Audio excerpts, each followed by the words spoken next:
Yann, t'es de bonne humeur, mon ami Yann? Ah, top shape, top shape. Oh, yes, il y a du pouvoir dans ce micro-là aujourd'hui. Tiens, toi. Hey, qu'est-ce que. Je ne sais pas si tu as entendu, je sais que tu étais là, de voir comment les gens des médias se comportent face à toutes les histoires de changement climatique.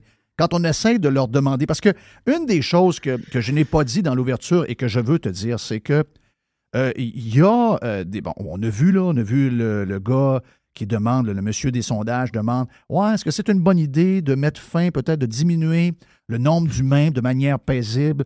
Ensuite, l'autre affaire qu'il y avait, c'est. Je vais juste essayer. Mais moi, je veux savoir les moyens. Vous me dites ça comme ça, là, vous voulez. Ben, je sais pas, c'est peut-être un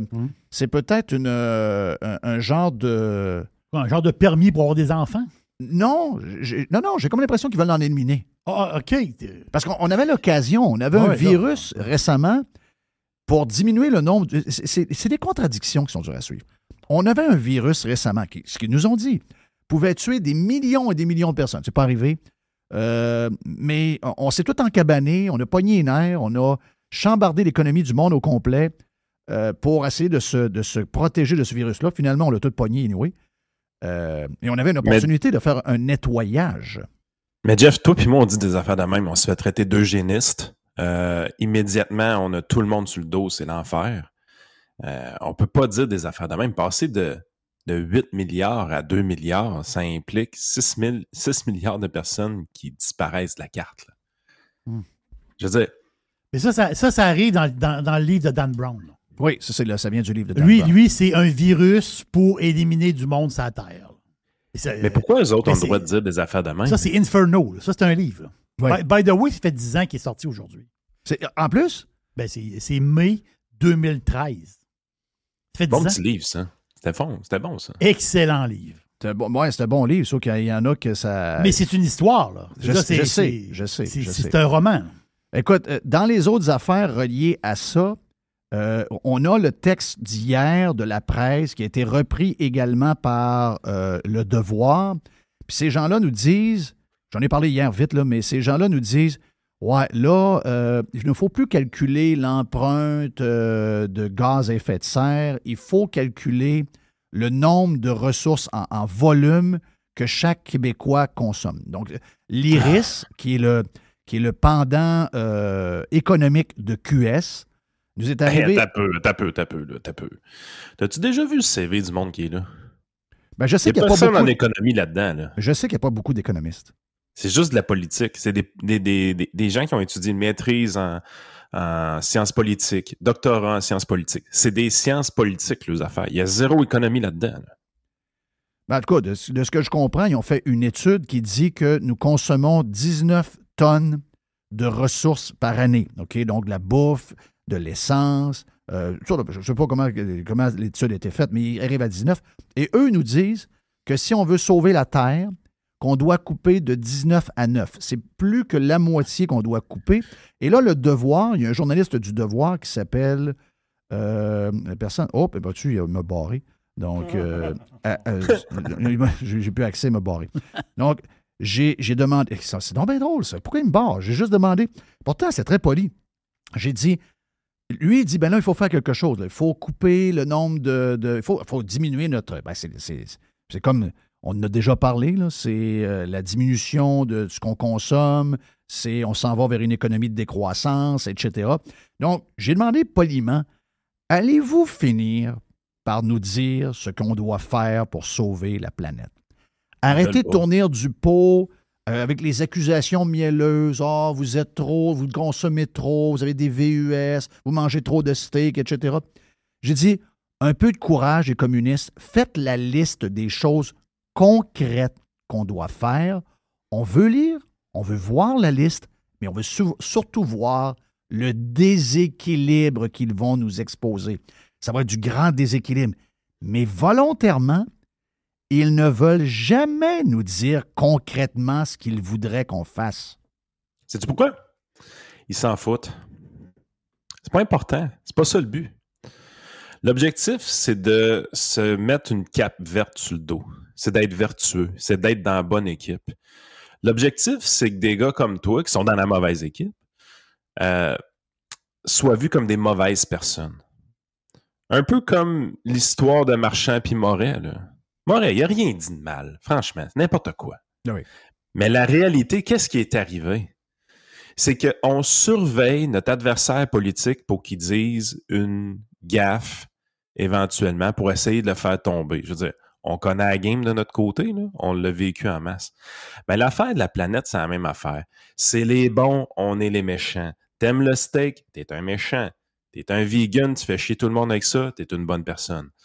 Tu sais, à un moment donné, cette division-là ne sert en réalité qu'à leur propre notoriété ou leurs propres médias. Puis tu sais, des fois on est là, ouais, mais pourquoi ils vont contre le monde? Pourquoi ils vont contre le monde? La réalité, ces gens-là, ils vont contre le monde parce qu'ils sont pas à la recherche d'une quantité de clics importante. Ils sont à la recherche des bons clics. Ils veulent faire partie de la clique. Tout tourne autour de ça maintenant. Dans quelle équipe tu joues? C'est qui ton adversaire?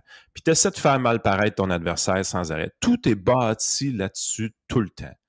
Puis c'est ce qui amène à un climat qui est extrêmement lourd, puis que le monde, ils n'ont plus le goût de lire les nouvelles. Là. Oui. Après ça, ils se demandent pourquoi ils disparaissent. Comment? Il n'y a plus personne qui veut lire ça. Là.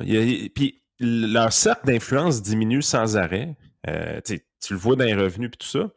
Mais ils persévèrent parce que les bonnes personnes se lisent entre eux. Tu sais, c'est comme s'ils se sont déconnectés de la population au complet. Tu sais, quand tu dis des affaires de passer de 8 à 2 milliards sur la planète, là, t'es en train de tuer du monde, là, d'une manière coercitive. Oui, carrément. Puis tu veux pas le dire. Je vais dire, moi, je pense que dans le tweet, c'est assez clair que ce qu'il dit, lui, c'est qu'il trouve que ça a bien de l'allure. Tu sais, je veux dire, sinon, tu le dis, là, tu dis, mais voyons, qu'est-ce que c'est cette affaire-là? C'est complètement fou. Je veux dire, on a peut-être des défis, il y a peut-être des choses qu'on devra changer, il y a peut-être des choses qu'on devra s'adapter. Mais je veux dire, là, d'éliminer du monde, de parler de ça ouvertement, comme si c'était du bétail. Puis même du bétail, on est rendu qu'on a de la misère à savoir que du bétail qui se fait tuer qu'on les mange.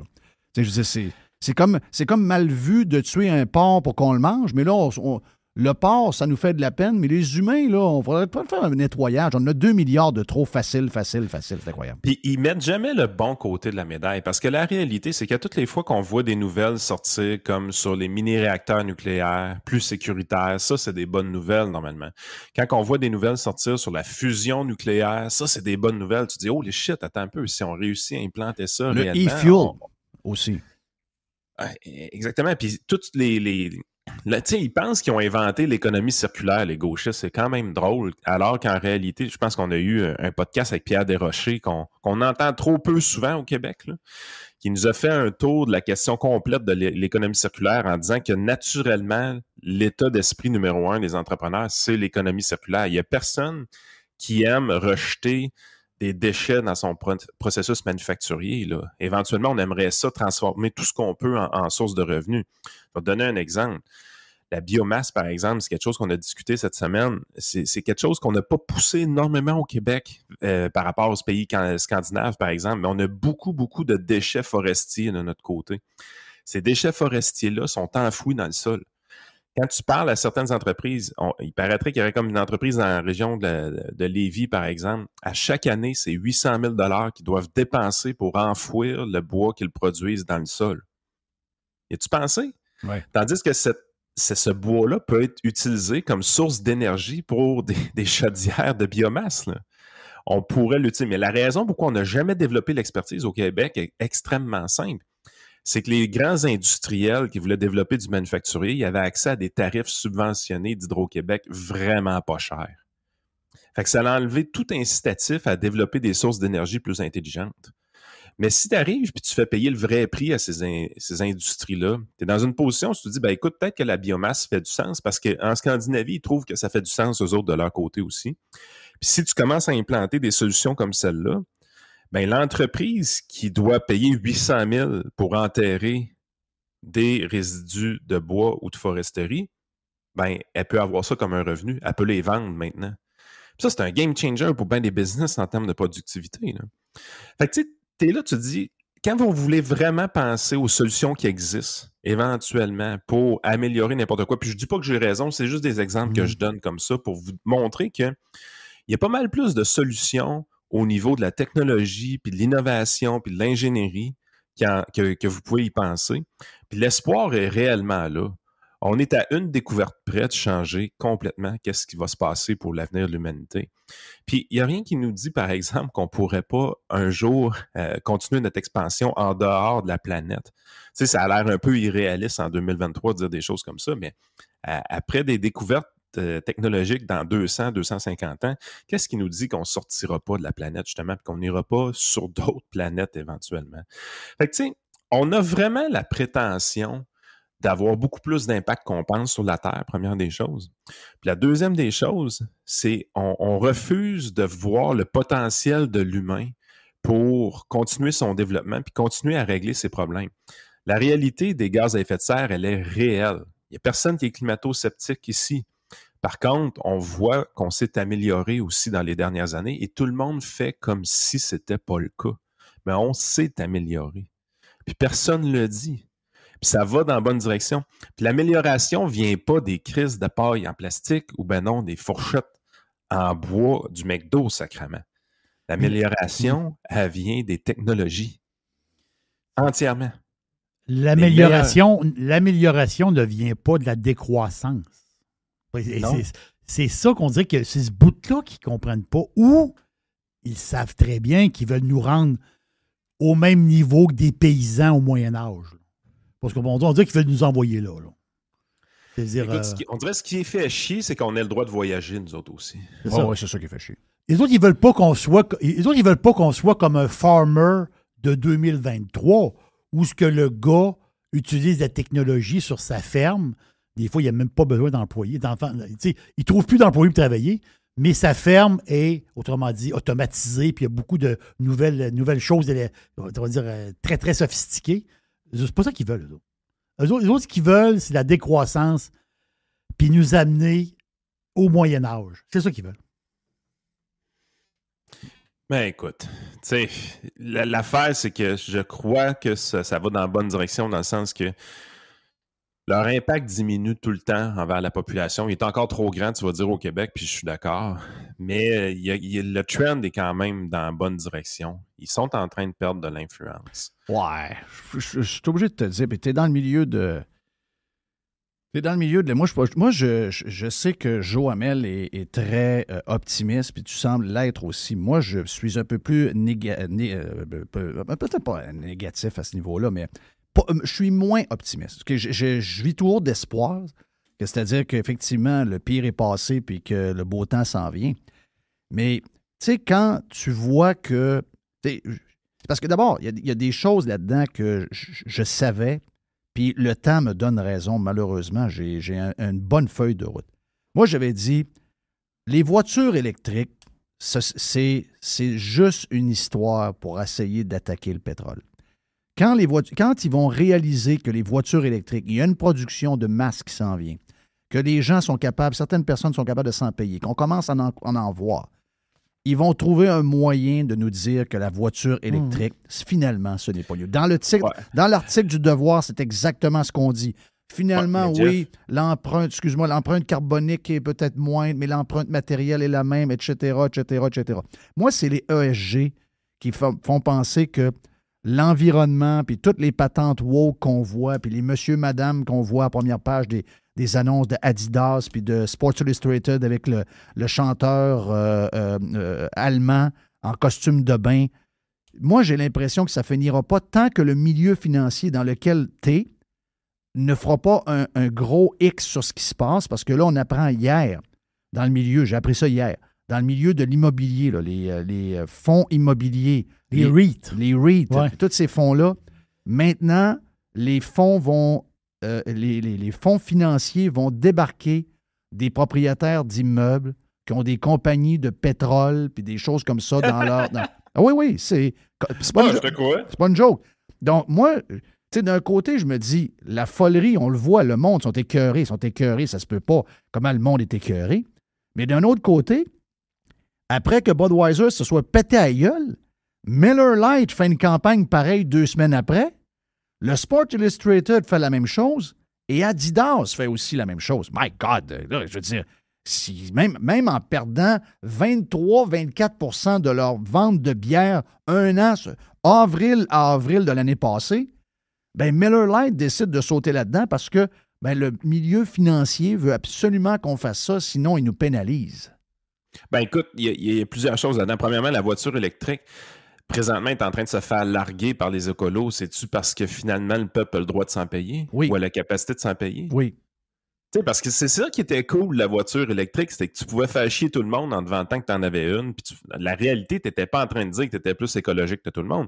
Tu pouvais dire au monde que toi, tu faisais de l'argent, puis les autres, c'était tous des hosties de pauvres. Voilà. C'était ça, les premiers chars électriques. Là. Elles n'ont pas pensé que c'était pour sauver la planète. Là. Mais là, il n'y a plus personne qui rentre dans un souper et qui est hot de dire qu'il y a un char électrique. Tout le monde en a partout. Là. Je suis bon d'avoir un. Oui. Tu sais, Jeff Fillion avec un char électrique. On me traite de climato-sceptique, je vais avoir un char électrique avant lui. Mais tu sais, ça, c'est une chose. L'autre chose, dans ce que tu dis, le milieu financier, quand il est dans des temps d'excès, ben, il crée des excès. Donc, tout ce que tu viens de nommer, dans ma tête, dans ma perception, c'est des excès. Tu vois vraiment les gestionnaires de portefeuille, les grands financiers du monde qui ont une tendance plus conservatrice à être un peu mal à l'aise avec toutes sortes de choses qui se passent. Non pas en termes de valeur, mais en termes tout simplement de prix puis de dépenses un peu folles. Puis quand une entreprise commence à aller contre l'intérêt premier de ses propres actionnaires pour des asti-niaiseries ESG de même, ben la réalité, c'est que tu te dis on arrive proche d'une fin de cycle. Puis ça, la beauté de la finance, c'est que les cycles se corrigent d'eux-mêmes. Tu sais, les cycles existent réellement. Ce qu'on voit peut-être moins dans le milieu médiatique, c'est le fameux retour du balancier qu'on attend depuis toujours, on ne voit jamais arriver. Dans le milieu politique, sensiblement la même affaire. Mais en finance, il y a une réalité. C'est quand que l'argent est facile, on fait des christines niaiseries. Puis quand l'argent est tough à aller chercher, puis que les marges de profit baissent, puis qu'il y a une récession, ben, tout redevient normal. On revient à la base assez rapidement parce que des emplois sont en jeu, parce que des profits sont en jeu, puis parce que des stocks d'actionnaires sont en jeu. Mais de vivre de l'excès dans des situations comme en 2023, c'est pas quelque chose qui est si surprenant que ça. Fait que c'est la raison pourquoi je m'en fais pas trop. Moi, je sais que c'est une mode, le ESG, puis ça crée des opportunités pour les gens qui s'en vont contrariant à ça. Tu sais, au début, j'ai toujours trouvé ça insignifiant. J'ai toujours trouvé que ça n'avait aucun intérêt, le ESG. Mais plus on va avancer dans le temps, plus on se met dans une position où est-ce que finalement, ceux qui vont remplir les coffres de compagnies anti-ESG, c'est eux qui risquent de faire de l'argent. Juste dire aux gens, parce que je sais qu'on le dit souvent, là, puis on en parle régulièrement des ESG, là, mais c'est quand même pas du concret pour tout le monde. ESG, c'est un genre d'étiquette un peu comme ISO 9000 quelque chose. Ouais. C'est que les entreprises, ils ont un CA avec la moitié de femmes, la moitié d'hommes. Il y a un noir, il y a un espagnol, il y a une femme en chaise roulante, il y a un monsieur, madame, etc. Tu viens de décrire le G là, dans cette histoire-là, gouvernance. Ensuite, c'est des patentes plus green, etc. Puis, ça, c'est le E. Environnemental, social et gouvernance. La gouvernance, c'est le G que je viens de nommer. C'est ça. Donc, le social, ben c'est... Tu peux penser à des campagnes de pub comme Amber Bush. C'est ça. C'est ça. Exact. Donc, des patents de même, là. Donc, c'est pas... Hey, tu m'as parlé vite du maire de Québec et de l'histoire de Dominique Moret, qui n'est pas d'histoire. Mais dans l'histoire, il y a quand même une autre histoire. Par les deux fois qu'il a parlé à la presse à ce sujet-là, qui est un non-sujet en passant, Écoute, c'est soft comme ça. Bon, il n'y a plus de controverse à la radio si on est rendu là. Il n'y a plus de controverse. C'est ça. On s'en va vers quelque chose d'assez gris, merci. Là. Ça va être assez plate, merci. Mais l'histoire que Marchand revient 2 fois en 24 heures en nommant sortons les poubelles.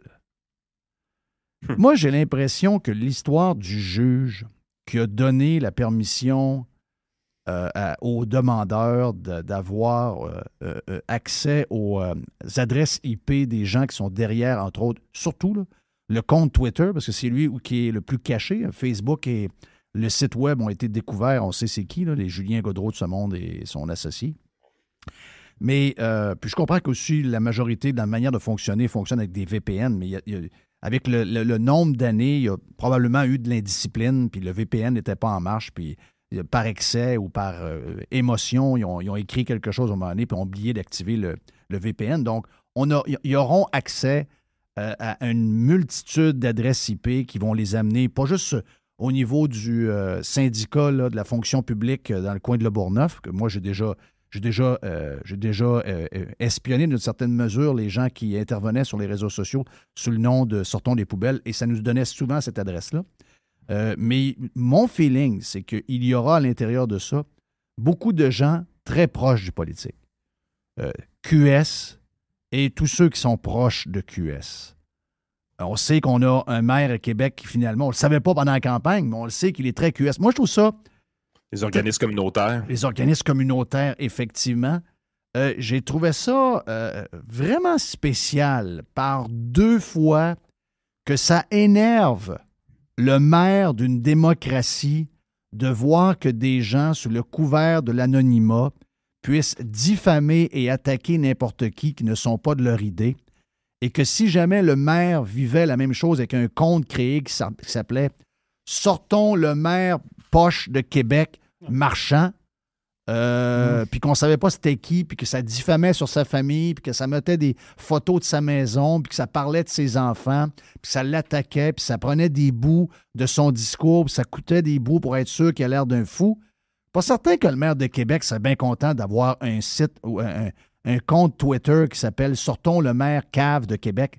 D'après moi, il n'aimerait pas ça bien, là. Ah non, je pense pas qu'il aimerait ça. Tu sais, ça revient à ce qu'on a dit pendant tout le temps. Puis ce que j'aime des décisions qui ont été rendues dans le dossier de Radio X, c'est que ça va directement vers où ce qu'on disait, dans le sens que tu peux être anonyme, tu peux cacher ton identité, tu as le droit de faire ça, mais ça ne t'enlève pas la responsabilité de bien agir. Tu ne peux pas aller diffamer grâce à l'anonymat. Tu perds ton droit à l'anonymat la journée que tu diffames. Puis dans ce cas-ci, c'est ce que la Cour semble dire. Elle dit oui, il y a matière à aller obtenir le nom de ces personnes-là ou les adresses ou les coordonnées. Ben, ça prouve un peu le point. C'est que même si tu es anonyme, tu es obligé de te comporter comme du monde. Fait que tu sais, c'est une bonne affaire parce que c'est là qu'on veut que ça se règle. Moi, je préfère que ça se règle dans une salle de justice que ça se règle dans un bureau de hippies qui servent de censeur à Twitter, là. On le voit sur Twitter, il y a beaucoup moins de contrôle qu'avant, depuis que la moitié du staff est parti et tout ça. Fait que c'est un peu le free-for-all, mais au moins le free-for-all, tu es dans une position où est-ce que tu te dis, ben écoute, c'est transparent des deux bords, il n'y a pas une sélection qui se fait comme on voyait un peu avant. Mais éventuellement, c'est notre système de justice au Québec, il va falloir qu'il accélère le pas. Là. Moi, j'en reviens pas de ce dossier-là, comment il est long en cours, c'est l'enfer. Écoute, il y a des gens qui... Il y a une famille qui a été tuée par un conjoint fou, puis je pense que le procès va avoir lieu 1 an et demi après. Là. Qu'est-ce qui se passe? Puis, en fait, c'est un des rares ministères qui... Il n'y a plus rien qui marche. Il n'y a plus rien qui marche. Dans le dernier budget du Québec, c'est un des rares ministères que son budget a diminué. Hein, by the way, le ministère de la Justice. Ah ouais. Ça montre vraiment comment on alors fait que quand tu vas dans un palais de justice, t'as l'impression que tu es en 81. Là. C'est eux autres qui auraient besoin de beaucoup de cash là, pour mettre ça à jour. Là. Ah, c'est l'enfer. On ne fait pas attention au système de justice-là, c'est capoté. Fait qu'en tout cas, moi, de ce côté-là, je trouve que le dossier prend une bonne direction. Je ne sais pas comment ça va finir. Est-ce que vraiment ils vont avoir matière... Mais avoue que c'est très bizarre de voir que le maire 2 fois revient avec ça. Là. Ah, ben oui. Tu te dis, mais voyons, c'est quoi cette affaire-là? On les connaît, nos opposants. Là, je veux dire, nous autres, là, toi, tu gères ton entreprise, je gère mes business, tout ça. On est encore debout après le temps, mais pense à la quantité de chroniqueurs que vous avez vus depuis 2005-2006 qui faisaient de la chronique avec toi, avec Radio X, peu importe, qui ont disparu au fil du temps parce qu'à un moment donné, tu dis, écoute, trop grand risque pour l'entreprise, trop grand, j'ai pas eu le temps de faire ça, c'est pas ma vraie job, ainsi de suite. C'est dur de trouver des gens qui ont du bagou, qui ont la capacité de tenir le discours qu'on tient puis de durer dans le temps. Il y a une petite pause, soit ça dure 1 an, 2 ans, ça devient des bons chroniqueurs, mais après ça, les risques sont trop grands ou encore le temps diminue de leur côté. C'est très difficile d'avoir des gens qui vont travailler là. Tous les gens qui ont une pensée un peu plus à droite, généralement, vont travailler dans des PME, dans des entreprises privées. Ils ne sont pas payés pour passer du temps sur Facebook ou Twitter ou des choses comme ça. Mais quand tu vas du côté gauche de l'équation, ce que tu te rends compte, c'est qu'il y a beaucoup de gens qui travaillent dans des syndicats, qui se tournent les pouces à longueur de journée, puis qui sont toujours disponibles pour aller manifester à Montréal, sont toujours disponibles pour faire du harcèlement ou des cochonneries sur les réseaux sociaux parce que leur job, fondamentalement, est assez tranquille. Quand tu commences à gratter dans les organismes communautaires, c'est capoté. Ouais. C'est capoté. Tu trouves des organismes communautaires financés à coups de millions de dollars pour des affaires vraiment louches. Puis quand tu arrives, tu vas chercher leur rapport de direction de la fin de l'année, là, puis tu regardes réellement ce qu'ils ont écrit là-dedans, tu découvres que finalement, ils ont fait une quantité de posts Twitter ou Facebook qui ont été vus par une quantité de personnes, puis tu compares avec ce qu'on fait, nous autres, de notre côté, là, puis ça se compare à peu près à 1 semaine ou 2 de travail de notre bar. Eux autres sont 6 ou sont 7 à être payés pour faire ça, pour entretenir des organismes communautaires comme les Piétons Québec de ce monde, par exemple. C'est incroyable. C'est incroyable. Fait que, tu sais, on finance notre opposition à même nos impôts. Ah, c'est fou. C'est fou. Parce que la clé du succès, là, de leur côté, c'est du temps disponible pour empoisonner la vie du camp adverse. Puis rajoute les profs d'université qui ont beaucoup de temps aussi, là, qui peuvent embarquer dans toutes les patentes, les fameux experts qui se mêlent de toutes sortes de choses. Regarde, c'est à l'infini. Là. Non, ils ont beaucoup de ressources. Hey, bon week-end, mon ami Yann. Puis enjoy on s'en parlait juste vendredi prochain parce qu'on est en congé lundi. Oh, parfait. Salut, ben.